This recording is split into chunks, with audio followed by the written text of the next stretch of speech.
Hello and welcome back to Shikha Chaudhary commerce tutorial. So students, हम पढ़ रहे थे अबाउट पार्टनरशिप, जो कि फॉर्म ऑफ बिजनेस ऑर्गेनाइजेशन का चैप्टर 2 का क्लास 11 का कॉमर्स का टॉपिक है। आज हम अबाउट टाइप्स ऑफ पार्टनर्स के बारे में पढ़ेंगे। आइए स्टार्ट करते हैं। कितने टाइप्स ऑफ टोटल पार्टनर्स होते हैं? 6 टाइप्स ऑफ पार्टनर्स होते हैं। That is active, sleeping, secret, nominal, partners by estoppel and partners by holding out. Okay, चलिए देखते हैं कि कौन सा पार्टनर क्या ही करता है पार्टनरशिप फॉर्म में। ठीक है, first active partner. Active partner नाम से ही हमें पता चलता है। Active means what? जो कि सब चीज में, सारे एक्टिविटीज में फर्म के क्या करेगा? एक्टिवली पार्टिसिपेट करेगा। That is capital investment, management, profit and risk sharing, ठीक है, या फिर लायबिलिटी। ठीक है, सब में उसका क्या होगा? एक्टिव पार्टिसिपेशन होगा। राइट? तो एक्टिव पार्टनर्स कौन होते हैं? जो कि सारे फर्म के सारे एक्टिविटीज में एक्टिवली पार्टिसिपेट करते हैं। दैट इज कैपिटल कंट्रीब्यूट करते हैं, मैनेजमेंट में उनकी हिस्सेदारी होती है, प्रॉफिट एंड लॉस में इक्वल शेयरिंग होती है, एंड लायबिलिटी क्या होती है? उनकी अनलिमिटेड होती है। ओके, सेकेंड, स्लीपिंग और domain partner. Sleeping partner, sleeping word sleeping से हमें क्या पता चलता है कि ऑब्वियसली वो क्या होगा? किसी ना किसी चीज में एक्टिवली पार्टिसिपेट नहीं करेगा।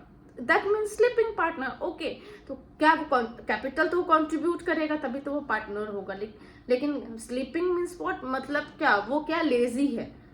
वो मैनेजमेंट में क्या पार्टिसिपेट करेगा एक्टिवली? आइए देखते हैं। स्लीपिंग पार्टनर क्या करता है? कैपिटल इन्वेस्ट करता है लाइक अदर पार्टनर्स। ठीक है, मैनेजमेंट में उसका पार्टिसिपेशन क्या होता है? नहीं होता है। वो पार्टनर होता है, वो कैपिटल इन्वेस्ट कर देता है फर्म में, लेकिन बोलता है भाई मैं बर्डन नहीं लूंगा, I will not take load in management. मैं सिर्फ अपना हिस्सा कैपिटल में दे रहा हूँ, लेकिन मैं काम नहीं करूंगा, मैनेजमेंट नहीं संभालूंगा, वो बाकी पार्टनर्स तुम लोग देख लो। ठीक है, हाँ, तो कैपिटल इन्वेस्ट कर रहा है, भले वो मैनेजमेंट तब एग्री क्यों करेंगे पार्टनर्स की? क्यों तुमको पार्टनरशिप मिलने? क्यों? क्योंकि वो एक तो कैपिटल दे रहा है, दूसरा प्रॉफिट एंड लॉस में भी वो शेयर, अपना लॉस में भी शेयरिंग ले रहा है, एंड ऑल्सो उसकी लायबिलिटी क्या हो रही है? अनलिमिटेड हो रही है। Okay, third, secret partner. अब सीक्रेट से हम क्या समझते हैं? कि वो पार्टनर है बट सीक्रेटली है, किसी को नहीं पता है कि इस पार्टनरशिप में एबीसी भी पार्टनर है। ठीक है, किसी को नहीं, पब्लिकली ये नोन नहीं है, या किसी और को नहीं पता है। जो उसके जिसके दूसरी कंपनी जिससे उसका टाई अप है, या कॉन्ट्रैक्ट लिया गया है, या डील क्रैक हुआ है, उन लोगों को नहीं पता है कि भाई ये बंदा भी उस कंपनी का पार्टनर है। वो सीक्रेट पार्टनर है। सिर्फ वो पार्टनरशिप फर्म को और अदर्स पार्टनर्स को पता है कि नहीं, ये भी पार्टनर है हमारे फर्म का। ठीक है, वो क्या करता है? कैपिटल क्या करता है? इन्वेस्ट करता है, इक्वली देता है, मैनेजमेंट में पार्ट लेता है, लेकिन सीक्रेटली किसी और को नहीं पता रहता है। किसी को नहीं पता रहता है कि मैनेजमेंट में उसकी भी राय ली गई है, उसका भी कुछ ना कुछ योगदान है, ये किसी और को नहीं पता रहता है। प्रॉफिट एंड लॉस शेयर करता है, यस बिल्कुल, कैपिटल इन्वेस्ट कर रहा है, भले सीक्रेटली ही सब कर रहा है, लेकिन वो प्रॉफिट एंड लॉस में भी अगर लॉस हो जाता है तो वो अपना योगदान देता है। ठीक है, लिमिटेड, इसकी लायबिलिटी भी क्या होती है? अनलिमिटेड होती है।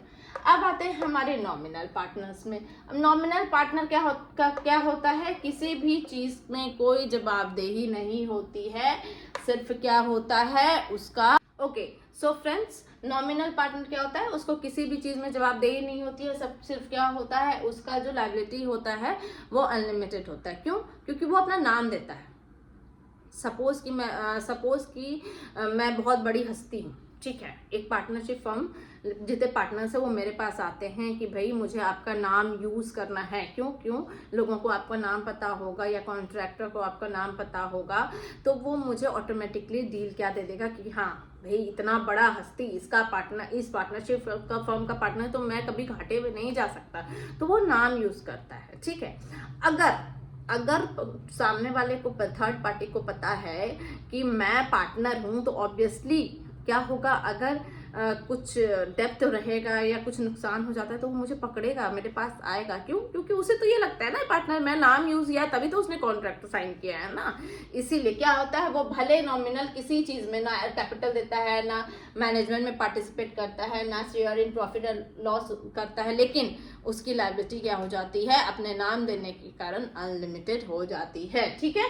फिफ्थ क्या है हमारा, partners by estoppel. Partners by estoppel मतलब क्या कि हम मतलब मैं पार्टनर नहीं हूं बट मैं बता रही हूं, ऐसा जता रही हूं, ऐसा दिखा रही हूं कि that I am also a partner. ठीक है। सपोज कीजिए कि मेरी फ्रेंड किसी पार्टनरशिप फॉर्म में ऐसा पार्टनर है, तो मुझे मेरी मैनेजमेंट की नॉलेज बहुत ज़्यादा है, उसको कोई कॉन्ट्रैक्ट साइन करना है और मेरा कम्युनिकेशन स्किल बहुत अच्छा है या जो भी, तो मुझे अपने साथ ले जाती है कॉन्ट्रैक्ट साइन करवाने। ठीक है। तो क्या होता है, ताकि मैं डील अच्छे से कर सकूं, मेरा कम्युनिकेशन स्किल बहुत अच्छा है इसके कारण। तो वो जो थर्ड पार्टी है वो क्या सोचेगा, किसी अनजाने को तो नहीं ला सकता ना, मैं पार्टनर हूं तभी तो मुझे लेके आई है ना। ठीक है। तो उसके लिए तो मैं पार्टनर हो गई, उस बंदे के लिए मैं पार्टनर हो गई, राइट। तो कुछ भी होगा तो वो मुझे पकड़ेगा कि भाई तुम भी तो पार्टनर हो। ठीक है। तो डील तो अगर लॉस में गई तो तुम्हें हम पकड़ेंगे। तो क्या होगा, इसका क्या होगा, कैपिटल में कोई कंट्रीब्यूशन नहीं, मैनेजमेंट में नहीं, प्रॉफिट एंड लॉस में नहीं, लेकिन भाई घाटे में हो, तुम्हारी तो लायबिलिटी अनलिमिटेड होएगी, क्योंकि तुमने तो दिखाया मुझे कि तुम पार्टनर हो। मैं कैसे मान लूं कि तुम पार्टनर नहीं हो? समझ में आ गया। Partners by holding out. Partners by holding out मतलब क्या कि नोइंगली या अननोइंगली थर्ड पार्टी को लगता है कि मैं पार्टनर हूं। ठीक है। मैं हूं नहीं बट उन्हें लगता है, और अगर मुझे पता है कि उन्हें लगता है, लेकिन मैं क्लियरिफाई नहीं कर रही हूं कि भाई तुम जो सोच रहे हो वो गलत है, तुम जो सोच रहे हो वो गलत है, मैं क्लैरिफाई नहीं कर रही हूँ, तो उन्हें तो यही लगेगा ना मैं पार्टनर हूँ, तो मेरी लायबिलिटी अनलिमिटेड हो जाएगी, क्योंकि भाई उनके अकॉर्डिंग मैं पार्टनर हूँ और मैंने उनको क्लियर नहीं किया है। ठीक है। मैंने कोई क्लियर नहीं किया है, इसलिए क्या होगा, इसमें भी क्या होगा, कैपिटल क्या होगा, वो लोग कुछ इन्वेस्ट नहीं करते हैं, मैनेजमेंट कोई पार्टिसिपेशन नहीं, शेयर इन प्रॉफिट लॉस कोई पार्टी, लेकिन लिमिटेड जो लायबिलिटी हो जाती है वो अनलिमिटेड, क्योंकि थर्ड पार्टी को ये लग रहा है आप पार्टनर हो, until and unless you clarify that no I am not a partner. Suppose कीजिए कि मेरा भाई किसी कंपनी में पार्टनर है और उनको लगता है जो थर्ड पार्टी को कि भाई है तो बहन भी पार्टनर है। ठीक है। लेकिन मैं नहीं हूं, तो वो मुझे भी समझता है अरे आप भी तो हैं, आप भी तो, लेकिन मैं क्लेरिफाई नहीं कर रही हूँ कि नहीं नहीं भाई मैं नहीं हूँ, सिर्फ मेरा भाई पार्टनर है। ठीक है। तो क्या होगा, मैं जब कुछ होगा तो वो तो भाई मान लो भाग गया, वो तो बहन को पकड़ेगा, भाई तुम भी पार्टनर हो, मुझे दो मेरा टैप चुकता करो। Okay, understood. तो ये है हमारे 6 types of partners. I hope आपको समझ में आ गया होगा, और इस तरीके से अगर आप लोग इसको पढ़ेंगे तो एग्जाम में आपको कभी प्रॉब्लम नहीं होगी। मैं बहुत कॉन्फिडेंटली आपको ये बोल सकती हूँ। और हमेशा टाइप्स ऑफ पार्टनर्स हर एक एग्जाम में, चाहे वो 11th का हो, 12th में भी है, 12th में भी 11th का ही सिलेबस फॉरवर्ड होता है, तो ये जरूर आता है हर बार एग्जाम में। अब तक का रिकॉर्ड है, टाइप्स ऑफ पार्टनर्स, पार्टनरशिप के बारे में जरूर आता है। सो अगर आपको इसमें से कुछ नहीं समझ में आएगा, मुझे ज़रूर कमेंट बॉक्स में बताइएगा, ताकि मैं आपको उस टॉपिक को एक्सप्लेन करूँ। Thank you.